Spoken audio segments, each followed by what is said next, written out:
Thank you for waiting. I finished checking your adventurer handbook. Here are your commission rewards. We have no other urgent commissions on the books at present.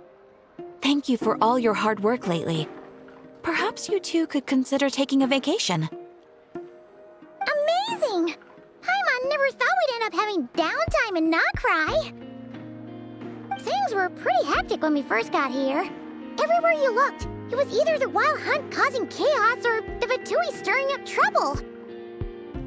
It felt like this whole region was one giant slime in a barrel, ready to go boom at any moment. That's right! Another win for Tibet's top duo! Ah, yes. Are you two aware that the Moon Prayer Night is soon to take place? Oh, yeah! Lama told us that was coming up soon. Wait, why do you mention it, though? Do people in Nasha Town celebrate it, too? Paimon thought it was just for moon goddess worshippers. You're partially right. Most people in Nasha Town just see the festival as an opportunity to do business. The festival was first celebrated by the Frost Moon Scions. On this day, they would wear moon prayer blossoms and celebrate the birth of the moon goddess through song and dance. They would also prepare food and handicrafts and give them as gifts to others. Over time, it became Nod-Krai's most lively festival.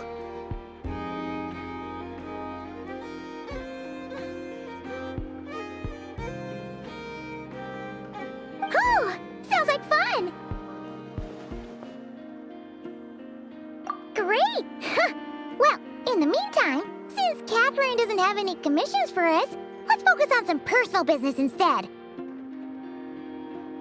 When we first got here, you mentioned that this was where your spaceship landed? We didn't get to follow up on it at the time, because we got wrapped up in that whole rare situation, but now we can finally start investigating it properly. Well, there's a saying Paimon's heard around these parts, which goes, if you lift up a rock, you'll find something you weren't looking for. By that logic, you'll never find what you're looking for while you're searching, but the moment you stop looking, it'll jump right out at you. Could be worth a try though, right? Anyway, Paimon suggests we focus on other stuff we want to do for now, and just keep an ear out for spaceship-related intel as we go.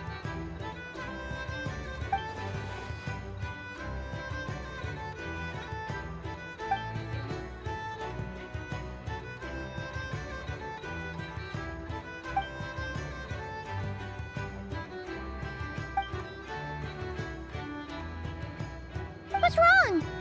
You look super serious all of a sudden. Huh? Paimon gets why you'd be concerned about Columbina, but what does the doctor have to do with anything? Oh, that's true. And now that you mention it, we're definitely overdue for a showdown with the Fatui. It is weird that he hasn't shown himself this whole time. What could he be up to? True. Paimon would much rather deal with Marionette anyway. She says the meanest things, but when it comes down to it, she doesn't seem like a bad person. Maybe it's the pressure of being a Fatuse? Especially as a Harbinger. Does she feel like she's gotta act tough to keep up appearances or something? But then, every time we headed out with Rarier, she always wound up having to repair Polonia and her other robots. That's gotta sting. Losing face always hurts more for people who care a lot about their image. She's probably still furious about it. What? Relax! She's not even here! Huh? What's the matter? Oh, nothing. Sorry, we'll be on our way now. Where are we again? Oh yeah, Columbina? Right, yeah, let's go see Columbina.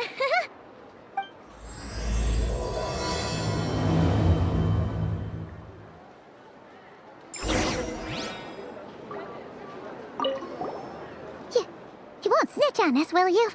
I'm not entirely sure what you're talking about. But rest assured, I protect client and adventurer confidentiality as a matter of principle. Phew! That's a relief. Paimon does not want to get an earful from her.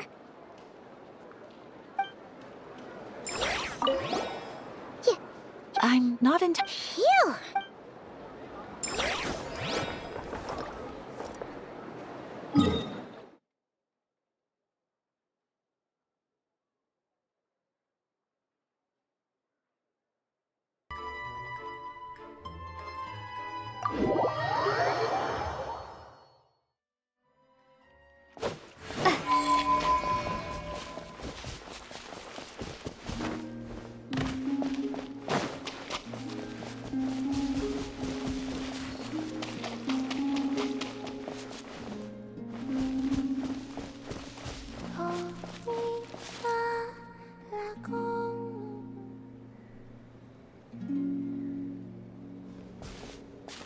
Hey, she's sitting up! Is me sitting here a rare sight?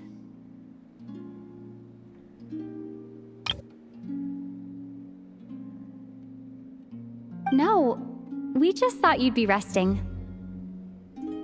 Perhaps I would have been, were it not for the sudden arrival of some unexpected guests. Not that I consider it a disturbance. After all, you are the only ones who are free to enter.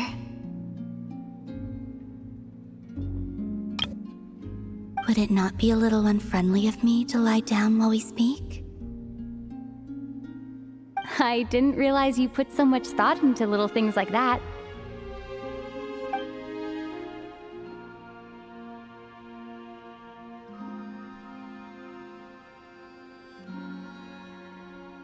Only sometimes. There have been moments lately where I think about you and your companions. They are warm, mysterious, and cozy memories. Very few of my past memories are anything like that. They say that travelers return home bearing bags full of souvenirs. But my luggage was empty, and I believed it would stay that way. Return home? So, you're still planning on returning to the moon? Yes. This planet continues to reject me, reminding me that I do not belong here. If I remain in Teyvat, there will come a day that I disintegrate. And I don't mean reduced to dust, or turned into food for the flowers. I mean, I will cease to exist entirely. Alright then. Well, we're sure gonna miss you. But it sounds like we'll have to say goodbye. How do you intend to return? The moon prayer night is soon to arrive. On that day, the moon will be closest to Teyvat.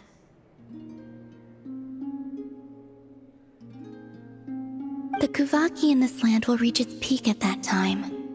I merely need to grasp the tide, and with relatively little effort.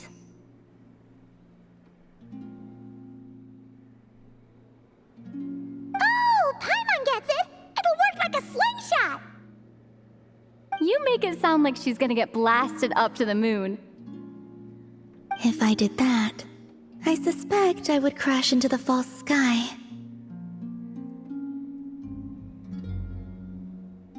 I will be using a much gentler approach, but I do like the analogy. It's fun. You see? She gets Paimon's sense of humor. In the blink of an eye, the time has come to part ways. It does feel that way, doesn't it? Time seems to fly fastest when you are enjoying it. I have always thought of myself as a wanderer on this earth, and it has never expressed any desire to keep me here. Yet, just as I plan to depart, it tugs at my arm. Is this a gesture of affection? Or is the world mocking me?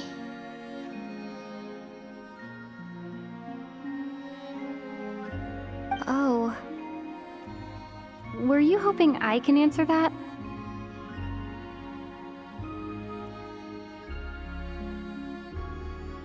Yes, you are a traveler, so you must have a lot of experience in this area.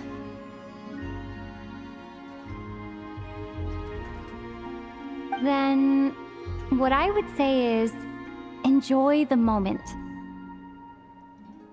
That's right! Don't overthink it! Happiness is happiness and joy is joy! The point is to enjoy it, not analyze it!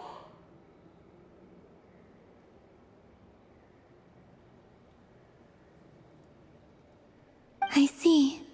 Then what I would say is, even though I am very tired right now, I am still happy.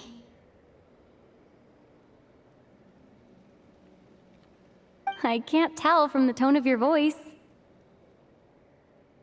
Oh, really? You don't think I sound happy? I'm just kidding. I could tell you were in a good mood today from the moment we saw you. Ah, a joke. Albeit not a funny one. Anyway, I assume you're here about you-know-what. Give me your hand. Actually, it's not that. There's something else we wanted to discuss with you. Oh, then, do you still want to give me your hand? Or not?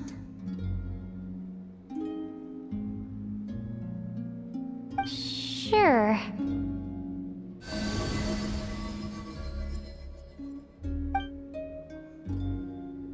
Thank you.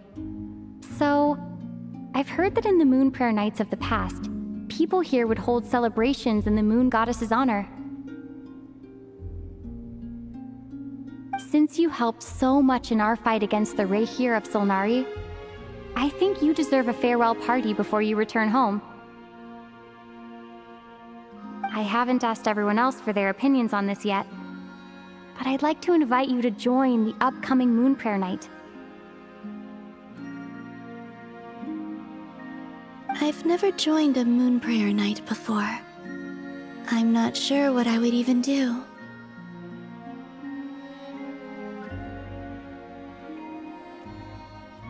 Oh, don't worry about that! We take care of everything! All you need to do is show up! Of course, there's no need to force it if you're not feeling strong enough. It's just, this kind of felt like a golden opportunity.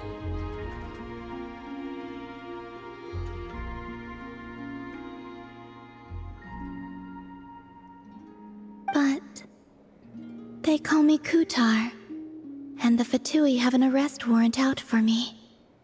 I shouldn't appear in public right now.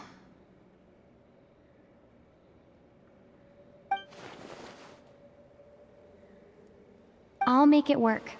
You have my word. Yeah, we got your back! Well, she does. Paimon's actually not too sure what she's planning.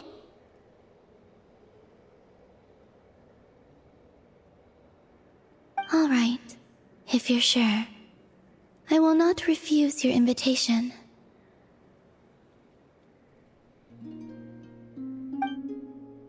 I suppose it wouldn't hurt to pack a few more sights from this world into my suitcase before finally learning what my homeland looks like.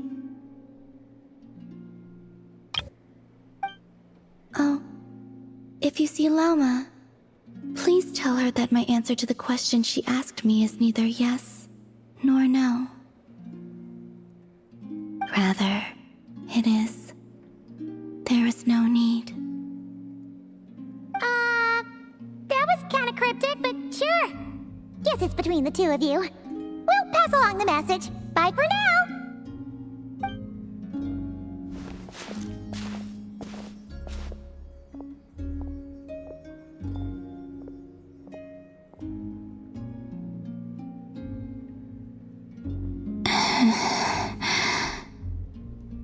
And also, I do not know.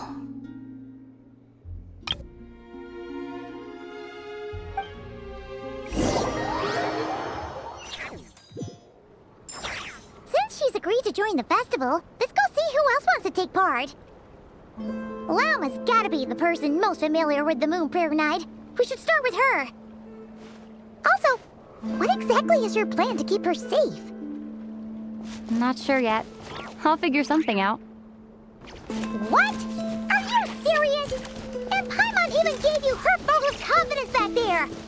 When did you become so sneaky?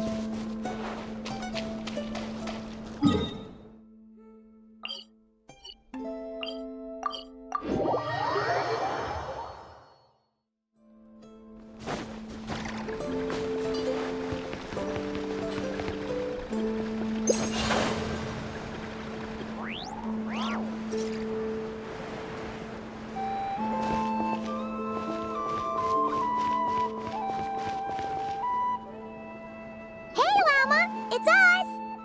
Huh? Varka? What are you doing here? Beats me. I had a bit too much to drink last night, and when I woke up, I was on Hisi Island. Mr. Varka is helping to oversee Nasha Town's preparations for Moon Prayer Night. He is here to go over some details regarding the decorations and custom cloth designs. Right, yeah, that too. What do you mean, that too? Yes, celebrating this festival is a long-held tradition here in Nod-Krai. On this day, the crescent moon at the top branches of the verdant crest turns into a full moon, and the moon prayer blossoms bloom with a special radiance. Our people take these to be blessed omens. It's an especially welcome event coming off the back of all that nasty business with Rare. Everyone got put through the ringer recently, and now they're looking to turn their fortunes around. The big shots in town all agree that a big, lively celebration is just what we need to rebuild people's faith in this place. No wonder Catherine said that people weren't so bothered about the religious element. That's right. It's become more of a local custom by this point. The celebrations have little to do with whether the religious stories behind this event are true or not.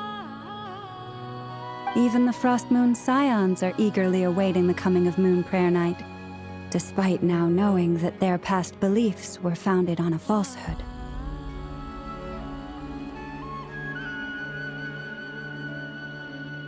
That's fair. It's a bit like the lantern ride in Liyue. It's a chance for people to enjoy themselves, not debate the existence of the Adepti. Oh, one other thing! We just went to see Columbina. We went ahead and invited her to take part in the festival this time. Hope it's okay.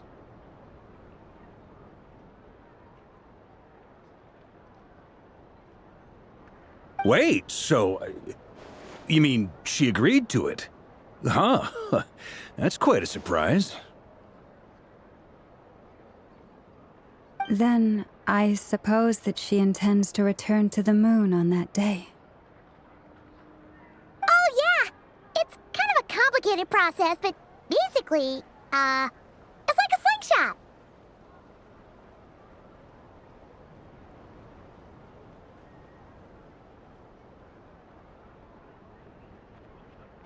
I understand. In truth, I had a feeling that she might make such a decision.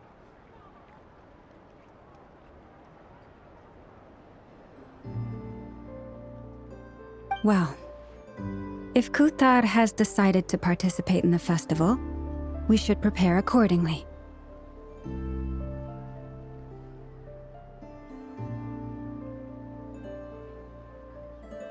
Yeah, exactly. She was saying how it could be risky for her to show her face in public. We were wondering if there was any way we could hide her.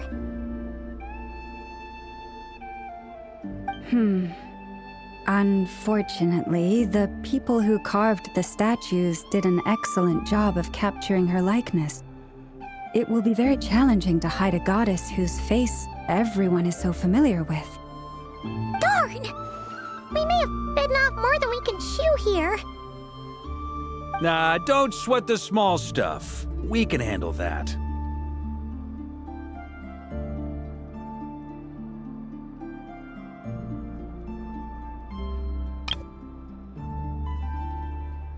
Huh? Are you saying you have a plan? Not as such, no, but the most important thing with a festival is to keep the mood light and your spirits up.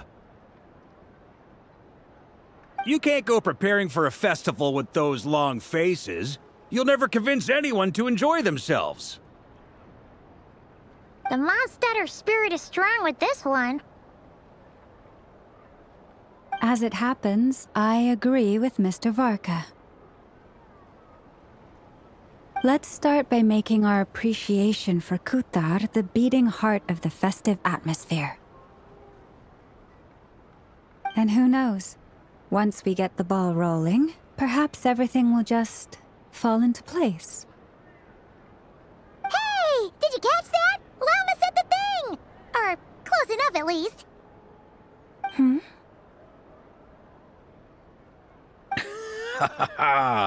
I'm looking forward to the Moon Prayer Night already.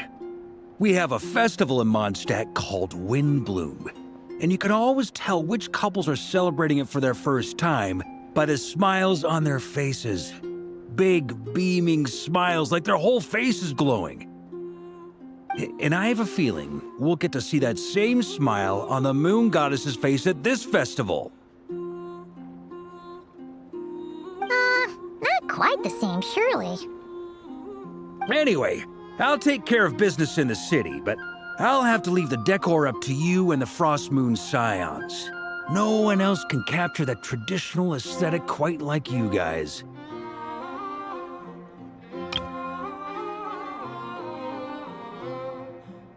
But lastly, there's the final key element that brings the festival to life: companionship.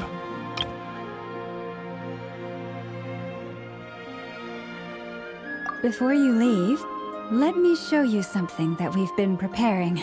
Mr. Varka had asked to see it already, so you may as well tag along. Also, I have some further questions about Kutar's decision.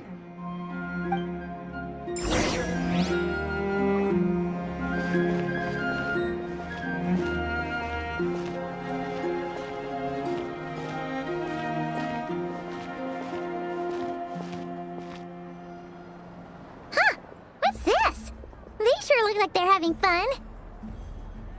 I believe so. Kuhenki seem very skilled at playing drums like these, although I'm not sure where they learned it from. Maybe it's an innate talent? In their eyes, they're probably just playing with toys.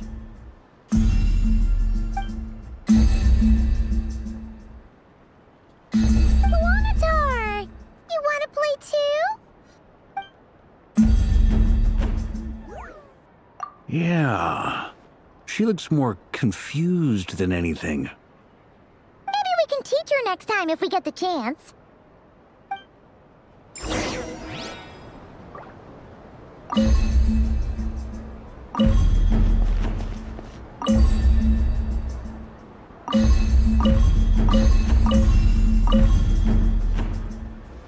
What are these floaty things?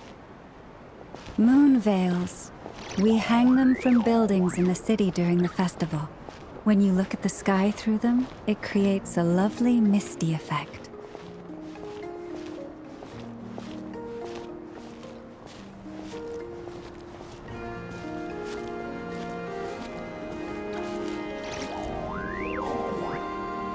Everyone seems hard at work. They are preparing items for Moon Prayer Night. For instance, the sculpture being made over here, Mr. Varka and I were just finalizing the details of where it will be placed. Ah, there she is. I didn't know the finished article would be so large. Not to worry, though. All the necessary arrangements have been made. Just let me know once it's ready, and I'll get some people to ship it over. You have my thanks. And over here, we are preparing a very traditional confection. Oh, look at all these colors! It looks great! Can Paimon try one? Of course. I have a feeling you'll like it a lot. You bet! Sweets and treats are Paimon's favorite! If you included those in the Feast of the Moon, I bet Paimon would have joined the Frost Moon Scions by now. There will also be verdant crests like this present in Nasha Town during the festival. The timing of Moon Prayer Night is not completely set in advance. We make a rough estimate, then observe the changes in the verdant crests and moon prayer blossoms to guide us. As such, the wait itself is a fun feature of this particular festival.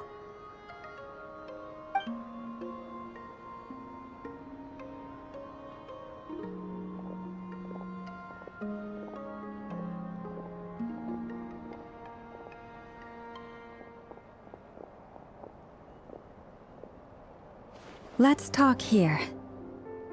To tell the truth, I am very surprised to hear that Kutar is willing to participate in the festival. I once asked her if she'd be willing to stay with the Frost Moon Scions.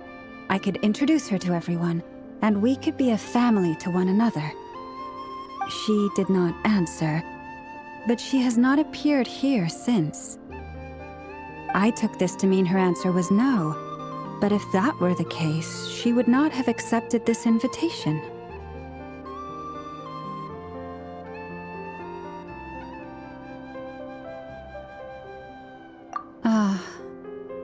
I see. Maybe she is right. Maybe the Frost Moon Scions of today no longer need a moon goddess. But my wish was not for her to come here and be worshipped as a deity. I simply wanted to offer her a place to stay. I'm sure she believes that showing herself here might invite Fatui intervention, and as such, she does not wish to cause us trouble. But what really pains me about all this is that this is her birthplace. She ought to belong here, yet no one has been able to grant her shelter. I think I'm qualified to weigh in here. When someone's about to depart on a long trip, what they need is blessings, not burdens. We should wish her the best, not make the journey harder than it already is. Anyway, she's agreed to attend, hasn't she? All we need to do is simply respect her decision. I see your point. Yes, she will soon depart after all. Our job is to leave her with some happy memories. Besides, who's to say her journey to the moon is a one-way trip? It's not like she can't come back and visit if she wants, right? Paimon agrees wholeheartedly. Festivals are all about having fun, so let's keep it simple. All right, I'm gonna head back to Nausea Town soon. Want to come with? I'm guessing you have some other folks to visit there. Sure thing, let's go! Bye for now, Wilma! Thank you all. Goodbye.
Chatting about?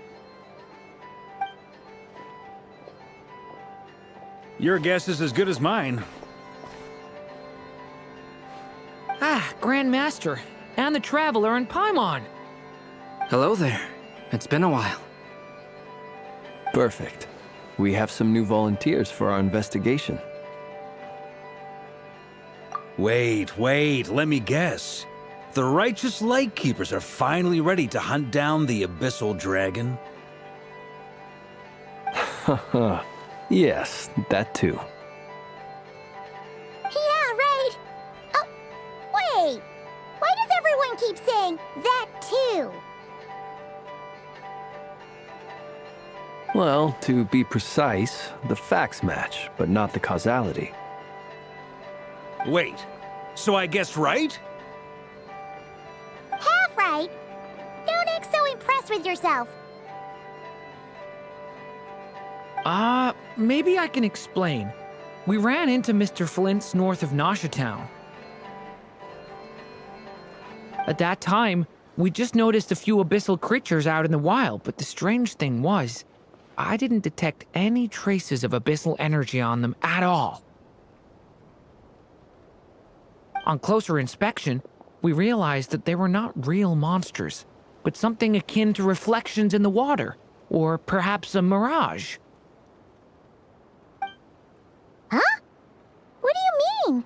Like, you could see them but not touch them? Exactly.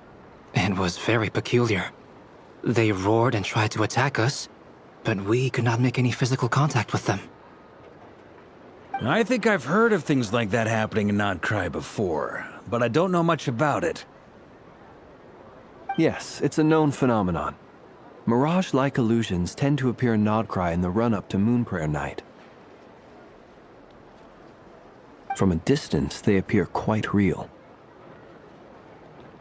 I myself thought that Misters Durin and Albedo were locked in battle with abyssal monsters when I first arrived. But after sharing intel and investigating a little further, we can confirm that these illusions are harmless. There is no great cause for concern.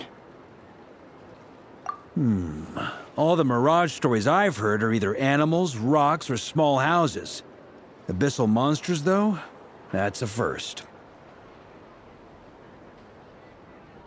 It's a first for me, too. So I'm planning to look into it further just to be on the safe side. I intend to inspect a few more locations.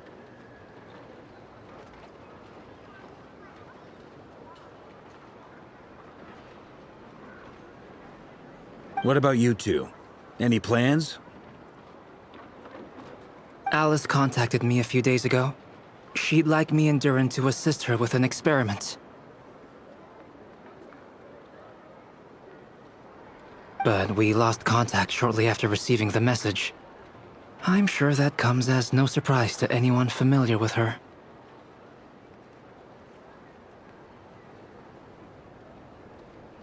We don't know when the wind will blow, yet when the wind blows, we will know. That, in a nutshell, describes how Alice operates. Yeah, that tracks.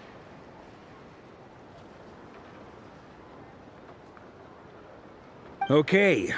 Well, I suggest we investigate this Mirage business in the meantime. It's piqued my curiosity, and I'm pretty sure I know someone who will already be 10 steps ahead of us.